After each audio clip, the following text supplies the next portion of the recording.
my loves, LaRisaSimone here. Welcome back to my channel. Today I just wanted to show you guys how I clean up and fill in my brows when they're like ridiculously bad. So first thing you want to do is brush your brows, then get these little eyebrow razors. You can get them at the beauty supply store, like I think they're like $1. Or you can use tweezers. Sometimes I tweeze like my stubborn hairs, but all my brows are just out of control. So I had to do everything. So I trim them up a little bit with my razor first. Then I take these little scissors and trim the top of them.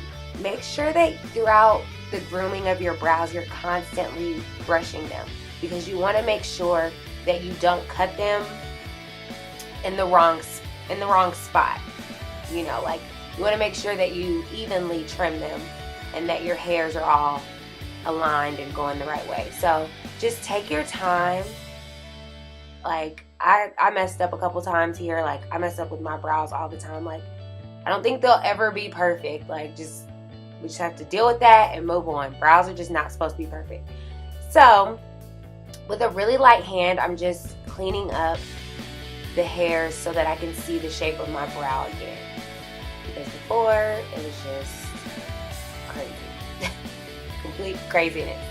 I'm actually growing my brows out. I usually don't let them get as bad as they are in this video, but I was letting them grow out so they could be thick and beautiful for my birthday this weekend. Woo woo!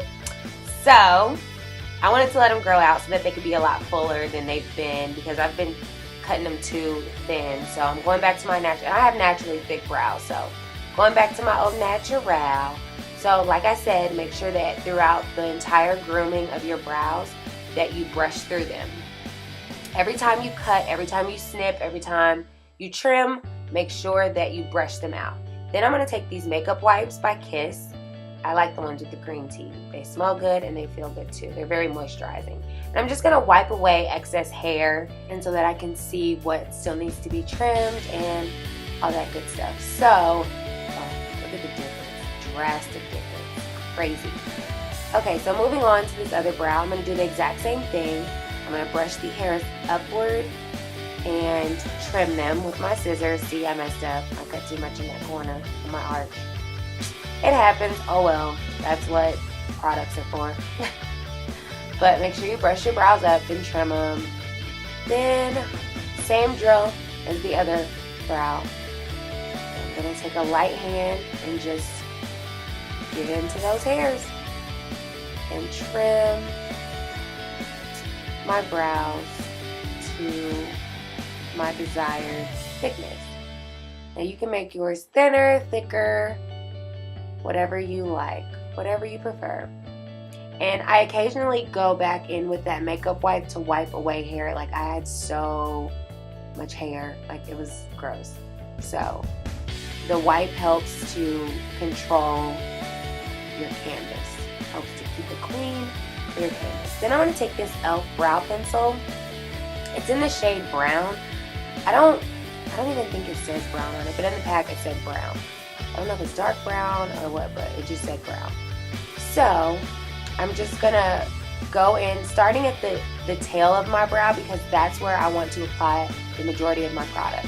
So I'm going to outline my brow and make sure that you go back in with your brush and distribute that product and brush it out so that it's nice and even and it mimics the look of natural hair.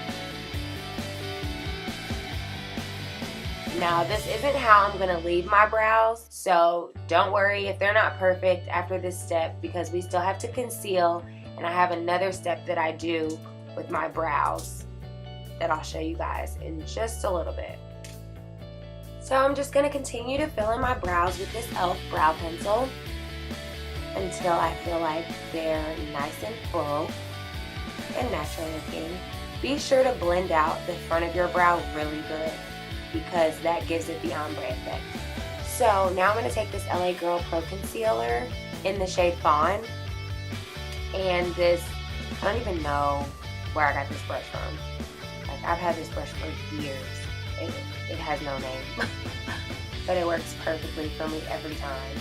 So I'm just going to clean up my brows, and once I make that initial line, I'm gonna drag it in the bottom, I'm gonna drag it down, and the top I'm gonna drag it up so that it blends out nicely, and I don't have to necessarily blend out too close to my brow and mess up the line I created.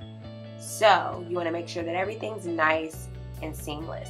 And this is why I do my brows before my foundation, because it allows you to have a nice even base once you apply your foundation, because you can get really close to your brow but it still has that nice fresh look. You know, like when you get your natural brows done, you have that kind of highlight around your brows, but not too much. You know, some people get excessive with it. This gives it that natural, I just got my brows done look, instead of that harsh, you know, outline.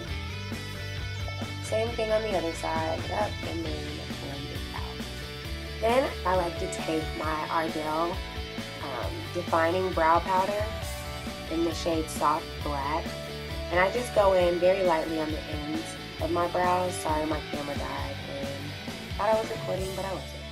But just take a little bit of that product on any type of small precision brush and just apply it to the ends to create the even more defined ombre effect. So then make sure everything's nice and blended out. And then I go in with my L'Oreal Paris Telescopic Mascara. You can use brow gel, but I like how this really grabs my hairs and keeps them in place. I just take a little bit of that and apply it to the front of the brow. See before and after. Just gives a more defined, natural look to your brow. And that is it, my loves. Thank you so much for watching. Don't forget to like, comment, and subscribe, and share. I'll see you guys in my next video. Love you guys. Bye.